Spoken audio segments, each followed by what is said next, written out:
Everybody, this is our new sports talk show. I'm Felipe Caicedo, And I'm Michael McIntyre, and this is the FM show. Here we're going to be talking about sports-related subjects. Football, baseball, basketball, you name it. We're not going to be that ESPN East Coast bias with Tim Tebow and all that kind of crap. We're going to be West Coast, Central, everything, you name it. Welcome to our show. We hope you have a great time. Today, one of our main topics is going to be the NFL and college football. And right out of the gate, we're going to talk about NFL coach firings. As you know, on Monday morning, 7 coaches were fired. Yeah, several were fired, including some of the main really good coaches in the NFL, including Andy Reid of the Eagles, Ken Whisenhunt of the Arizona Cardinals, Chan Gailey of the Bills, Lovie Smith of the Bears, Pat Shurmur of the Cleveland Browns, Romeo Crennel, Kansas City, and Norv Turner of San Diego. Michael, which ones do you think really stand out to you? Well, Andy Reid, first of all, a coach that has coached in Philadelphia from 99 to 2012, that's just really significant. And what he built in Philadelphia was a dynasty in football. And in the past couple of years, it's kind of dwindled down. And you can also say that for Norv Turner. Norv Turner of the Chargers. The Chargers were the dominant team in the AFC West. And, now Peyton Manning on the Denver Broncos has kind of turned that around. But I think Norv Turner will be a big loss to San Diego. You also look at Lovie Smith.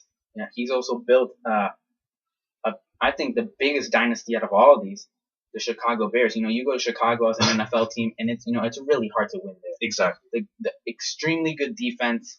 The offense is there. I mean, not that much protection for Jay Cutler, but still, there's, again, just so much talent on these teams for them not to get in the playoffs. And I think that's a management issue, and I applaud the front office for trying to change that up, because with Eagles, with LaShawn McCoy, Deshaun Jackson, Michael Vick, I think it's just ridiculous that they're only 4-12. They should be at least a 500 team. Well, and you look at the other coaches that have been fired. The Bills coach, Chan Gailey, had to be done. Bills have not been going anywhere. Shurmur of the Browns are going nowhere. And when you think about the Eagles and the Browns and the Bills, you think about one person that's happening to come over there for interviews, and that's Chip Kelly. Chip Kelly of the Oregon Ducks, building up a great program in the Pac-12. And Chip Kelly could be going to the NFL. We don't know. What he's told us is basically it's just insignificant. It's just a little thing that's happening with interviews. But when you're transitioning from college to the NFL, it's very huge. And I think Chip Kelly will do best if he's an NFL coach in Philadelphia with the talent they have right now that Andy Reid has taken away. And also, this morning we have reports that Andy Reid has been visiting with the Kansas City Chiefs, and they're very close to signing a deal.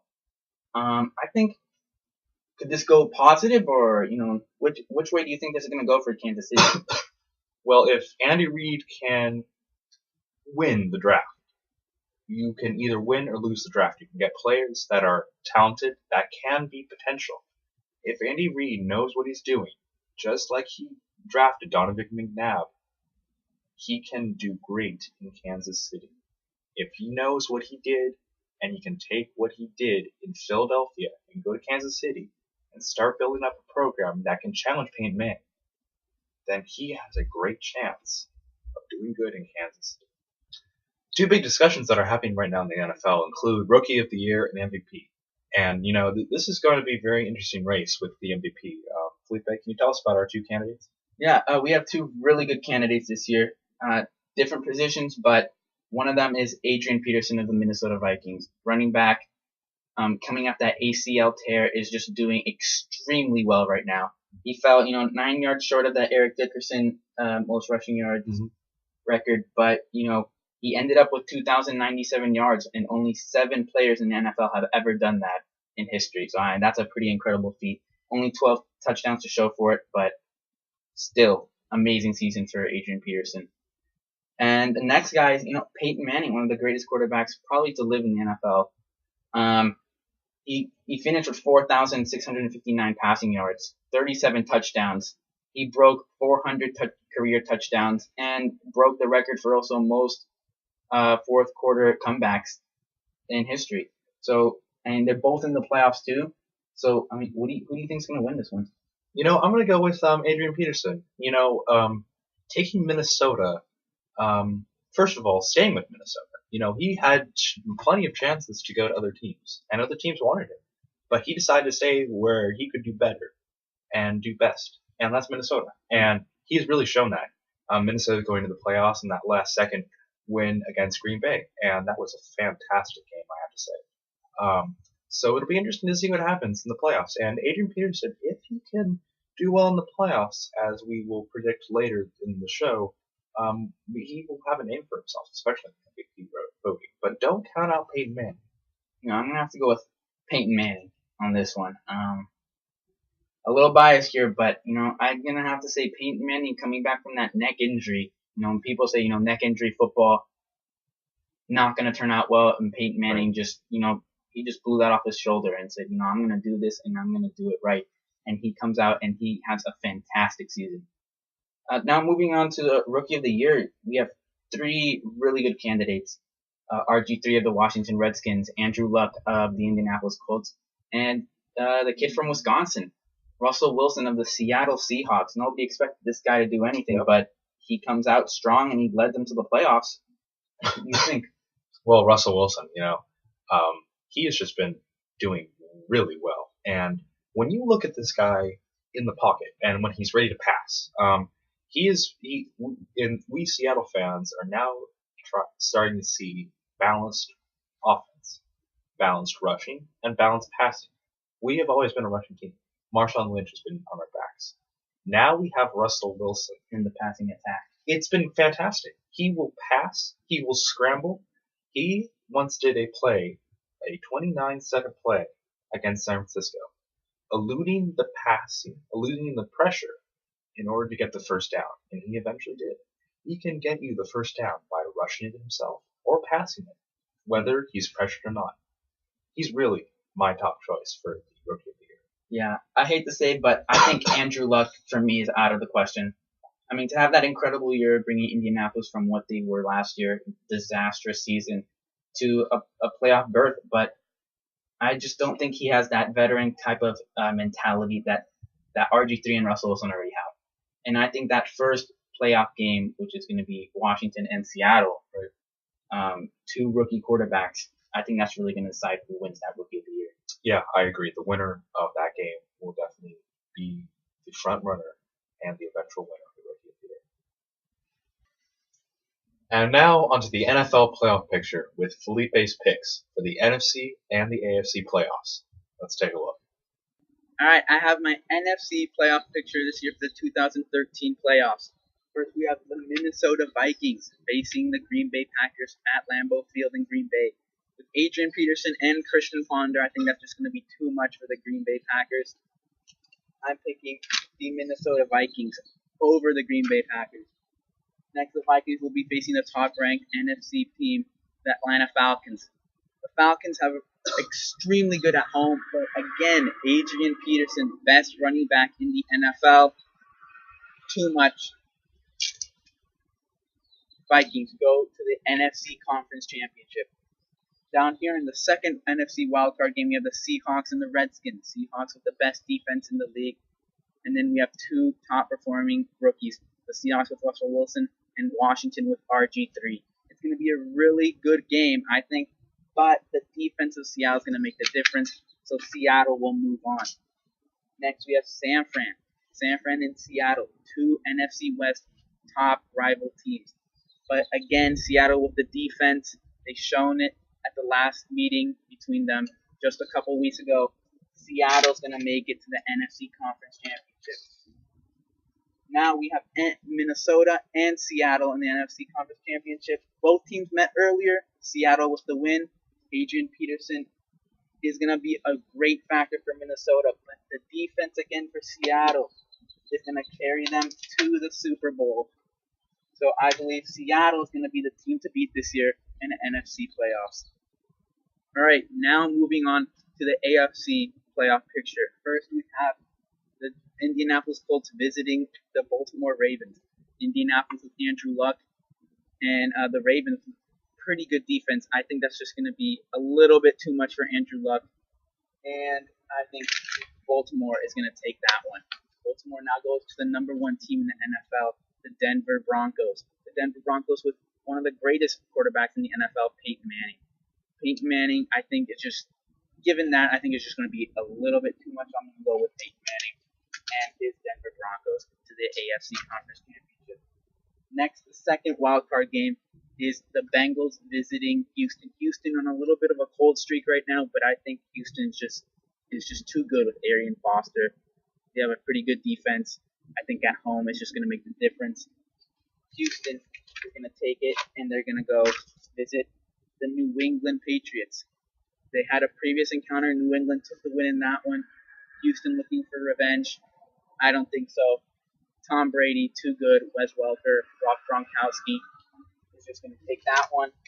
And it's going to be a classic matchup of Peyton Manning and Tom Brady once again in the AFC Conference Championship. It's going to be a very good game to the end. I think it's going to be a final drive play to win it. And Peyton Manning, I'm going to go with my man, Peyton, to the Super Bowl. And it's going to be the Seattle Seahawks and the Denver Broncos, Super Bowl 47. And one little side note, sad ending to a great career of Ray Lewis, who said to his team just a couple of days ago that he will end his career as a Raven after the season ends this year. Incredible season, would you say? I mean, the Baltimore Ravens lived with him. They lived on him. You know, he was a great player.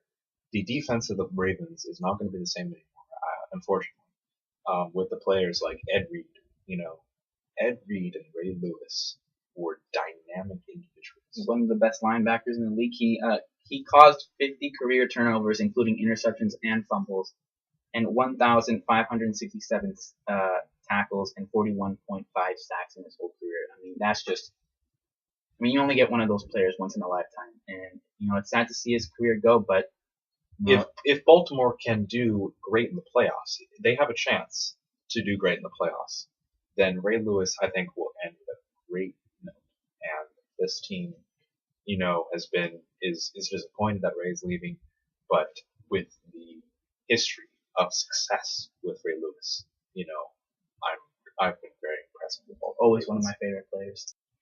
So Felipe, now that we have discussed your playoff picks and your Super Bowl picks, the Seattle Seahawks of the NFC and the Denver Broncos of the AFC, who do you think's got the best chance to make it in the Super Bowl? Michael, it's going to be a really good game down in New Orleans this year. The Seahawks with their extremely good defense, Denver bringing on a hot passing defense with Peyton Manning and Ryan Decker. But I think the Seahawks, again, rookie quarterback Russell Wilson, but the Seahawks with their defense is going to have the edge in this one. I think it's going to be really close to the end. Russell's going to have to play smart. He has to eliminate those rookie mistakes if he's going to be able to win this football game. But again, Seahawks, I think it's going to be a close one to the end, but Seahawks will come out with a Super Bowl victory. All right, now that we've seen my playoff picks, we're going to take a look at Big Money Mike's picks for the NFL first round. Let's listen in. Hey, this is Big Money Mike here for my 2013 NFL playoff predictions. We're going to start with two fantastic rookies and two fantastic teams, the Seattle Seahawks and the Washington Redskins. Landover, Maryland is going to be the setting for this perfect setting for a great game. We're going to talk about the Redskins first with RG3. RG3 can get it done, but Russell Wilson of the Seattle Seahawks can also get it done. With the Legion of Boom and the great defense, this is going to be a Seahawk victory, 24-10. The Hawks need this win in order to stay alive in the playoffs. Of course, Washington needs the win too, but I think this will be a great test. If Seattle can win on the road against Washington, then we have a great chance of going far in the playoffs. Indianapolis and Baltimore. Baltimore, of course, the season division champion. I think the Ravens have, since they have Ray Lewis back, they have a great chance of doing well in the playoffs. And this 30-17 victory that I'm predicting for the Ravens will be a good test to see if they can survive, especially against the bye teams of Denver. I predict also a Green Bay victory over Minnesota, 27-13. Minnesota, as Felipe said, will go far in the playoffs. I don't think so, just because of what they have first, and that's Green Bay. And Green Bay has the ability to shut down teams at home in Lambeau. Lambeau is a difficult place to play. Everybody knows that. I could compare it to CenturyLink Field, but not just because of the crowd noise, because of the weather. Minnesota plays in a dome. Green Bay doesn't. Cincinnati will get the upset victory over Houston 24-21. I like Andy Dalton to win this game against Houston because of his ability to win games in clutch situations. He can do 2-minute drills. We've seen him do that. He has beaten the Giants to death. He has beaten many good teams that should not have been victories for Cincinnati, should have been wins for the other team. I like Cincinnati to take this game against Houston, and I expect a great next round for the playoffs to happen. All right, that wraps up our show for today for our first edition of our new show. Thank you for watching. Hope you liked it. Before you leave, below we have posted a link of our new Twitter page and Facebook page, so you can follow us on Twitter, like our Facebook page. And if you have any suggestions or any questions about the show, or any topics you want us to talk about, any questions about those topics, just give us an email, give us a question on Twitter or on Facebook, and we'll be happy to answer it next show. So I'm Michael McIntyre. I'm Felipe Caseo. And this has been the FM show.